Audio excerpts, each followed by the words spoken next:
ஓம் முருகா போற்றி. ஓ சரவண பவ.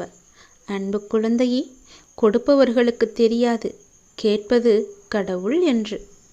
கேட்பவர்களுக்கு தெரியும் கொடுப்பது கடவுள்தான் என்று. கொடுப்பவர் அல்ல முருகன், கொடுக்க வைப்பவர்தான் கந்தன் முருகன்.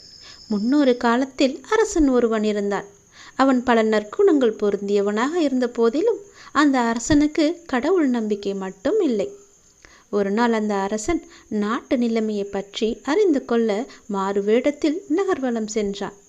அப்போது நகரத்தில் 2 பிச்சைக்காரர்கள் பிச்சை எடுப்பதை கண்டான். ஒரு பிச்சைக்காரன் கந்தன் பெயரை சொல்லி பிச்சை கேட்டான். இன்னொருவனோ அரசனின் பெயரை சொல்லி கேட்சை கேட்டான்.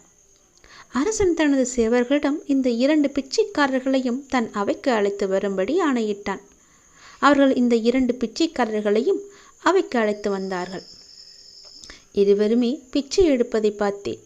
ஒருவர் கந்தன் பெயரை சொல்லியும் இன்னொருவர் அரசின் பெயரை சொல்லியும் பிச்சை எடுத்தது காரணம் என்ன என்று கேட்டான் அரசன். அதற்கு முருகன் நம்பிக்கை கொண்ட பிச்சைக்காரன், அரசே, இந்த உலகம் முழுவதையும் காப்பவன் கந்தன் தான். முருகனின் அருளால் மட்டுமே ஒருவன் செல்வந்தனாக மாற முடியும். அதனால்தான் கந்தனின் பெயரை சொல்லி பிச்சை கேட்கிறேன் என்றான். அதற்கு மற்றொரு பிச்சைக்காரன், அரசே, கந்தன் கண்ணுக்கு தெரியாதவன். ஆனால் கண்ணுக்கு தெரிந்த விஷயம் அரசன் மட்டுமே. கண்ணுக்கு தெரிந்த கடவுள் அரசன் மட்டுமே. அரசனால் மட்டுமே ஒருவன் செல்வம் பெற முடியும். அதனால்தான் அரசன் பெயரை சொல்லி நான் பிச்சை கேட்கிறேன் என்றான். அரசன் இருவரையும் அனுப்பிவிட்டு தன் அமைச்சரிடம் இது பற்றி ஆலோசித்தான். அமைச்சர் அரசனிடம், அரசே, முதல் பிச்சைக்காரன் சொன்னது சரிதான். முருகன் அருள் இருந்தால்தான் அந்த உதவியை பெற முடியும் என்றார் அமைச்சர்.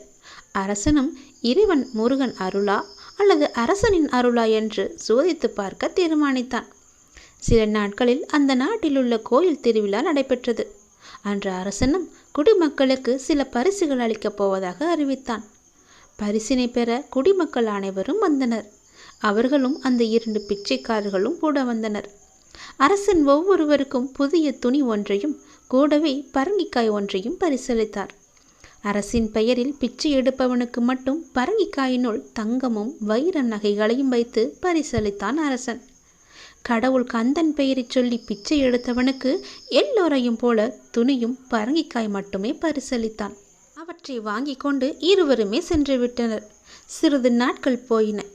அங்கு அரசன் ஊர்வலம் வந்தான். ஊர்வலம் சென்று கொண்டிருந்த அரசன் பெயரை சொல்லி பிச்சை எடுப்பவன் சாலையோரத்தில் அமர்ந்து பிச்சை எடுப்பதை கண்ட அரசனுக்கு வியப்பு தோன்றியது. தான் பரங்கிக்காயின் உள்ளே தங்கமும் வைரமும் நகைகள் வைத்து பரிசளித்தும் இவன் பிச்சை எடுக்க வேண்டிய காரணம் என்ன என்று அரசனுக்கு தோன்றியது. உடனே அரசன் அந்த பிச்சைக்காரனிடம், நான் அன்று உனக்கு பரிசுகள் அளித்தேனே, அதற்கு பிறகும் நீ பிச்சை எடுக்க வேண்டிய அவசியம் என்ன என்று கேட்டான். அந்த பிச்சைக்காரனும், அரசே, நீங்கள் அன்று ஒரு பரங்கிக்காய் பரிசளித்தீர்கள். அதை நான் 5 வெள்ளிக்காசுகளுக்கு ஒருவனுக்கு விற்றுவிட்டேன். அந்த 5 வெள்ளிக்காசுகளை வைத்து எத்தனை நாட்கள் தான் நான் உண்ண முடியும்? அதனால் மீண்டும் பிச்சை எடுக்க வந்துவிட்டேன் என்றான். அதை கேட்ட அரசன் கோபமுற்று, அடே மூடனே, நான் கொடுத்த அந்த பரங்கிக்காயினுள் தங்க வைர நகைகள் வைத்திருந்தேனே, நீ அதனை வெட்டி பார்த்திருந்தால் அதை அறிந்திருப்பாயே என்று அவனை திட்டுவிட்டு அங்கிருந்து நகர்ந்து விட்டார்.